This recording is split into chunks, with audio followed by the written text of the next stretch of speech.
دلم یه جوریه ولی پر از صبوریه، چقدر شهید دارن میارن از تو سوریه،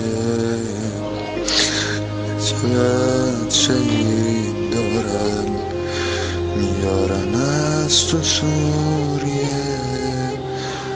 منم باید برم، آره برم، سرم نره، نزارم هیچ حروم می طرف حرم بره، نزارم هیچ حروم می طرف حسین حسین بگم تا نفسم تموم بشه، ببین خواهرش شاید دلش آروم بشه.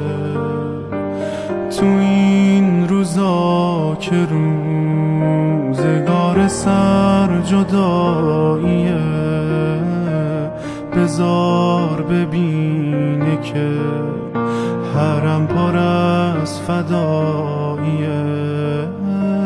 تو راه اونهایی که عمری پناهمن، باید شهید بشم، شهیدا چشم راهمن، باید شهید بشم، شهیدا چشم راهمن.